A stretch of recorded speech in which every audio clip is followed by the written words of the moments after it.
Karine Ongaro, je suis directrice des ressources humaines à TER Pays de la Loire pour SNCF Voyageurs. Et aujourd'hui, je représente le groupe SNCF en Pays de la Loire qui représente à peu près 6 000 salariés sur le territoire.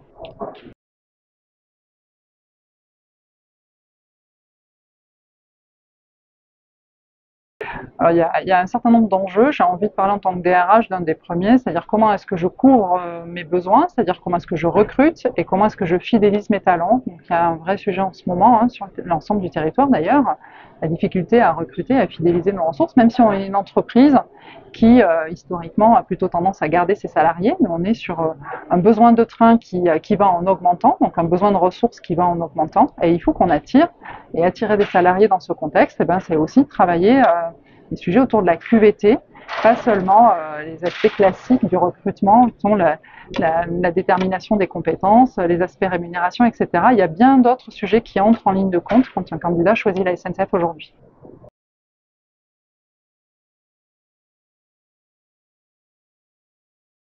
Alors, ce qu'on fait, c'est que plutôt que de parler d'action, j'ai envie de dire, la démarche, elle vise à placer le salarié au cœur des réflexions. D'habitude, quand on parle de QVT, on pense au comité de direction qui réfléchit à un grand programme et qui décline ce programme sur le terrain et qui vient de temps en temps s'assurer que ce programme-là est mis en œuvre. Mais nous, on a décidé d'inverser un peu la machine et donc de laisser plus de pouvoir aux salariés. Donc ça passe par des phases d'écoute. On met en place des petits collectifs de facilitateurs qui finalement, par des échanges avec des pairs, des agents qui font le même travail qu'eux, discutent de ce qu'il faudrait faire pour améliorer la qualité de vie au travail. Ça passe par l'organisation des congés.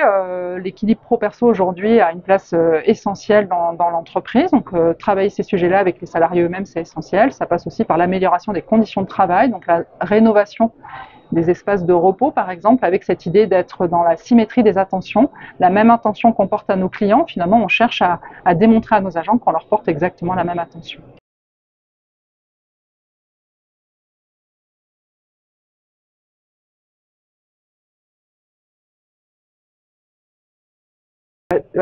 Si je prends un exemple, la rénovation des espaces de repos, nous on dit à la SNCF de coupure. Quand on a réussi à définir une stratégie de rénovation de l'ensemble des espaces qui sont utilisés par nos agents de conduite pour se reposer, la direction, elle imaginait, et moi la première d'ailleurs, pouvoir dépenser de l'argent pour faire des espaces un peu à la Google, à la mode start-up, très colorés, des espaces collectifs où on joue aux jeux vidéo, où on fait du baby-foot. Moi j'étais partie plutôt sur un programme qui ressemblait à ça.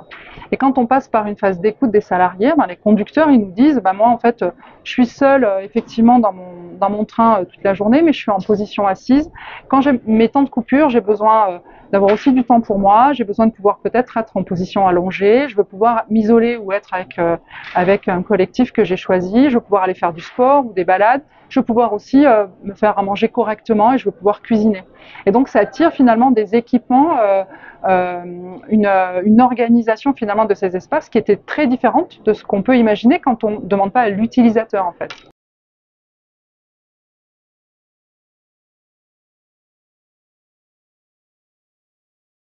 L'idée, c'est, moi, j'ai pas d'idée préconçue, c'est-à-dire je redonne le pouvoir aux salariés. Donc, en fait, je donne le pouvoir à un petit groupe de facilitateurs qui discutent avec un groupe de salariés plus grand, et c'est eux qui disent sur quoi est-ce qu'il faut qu'on travaille. Donc, quels sont les chantiers qu'on veut ouvrir. Donc là, si je prends l'équipe des conducteurs de train chez TER Pays de la Loire, ils ont identifié 6 chantiers.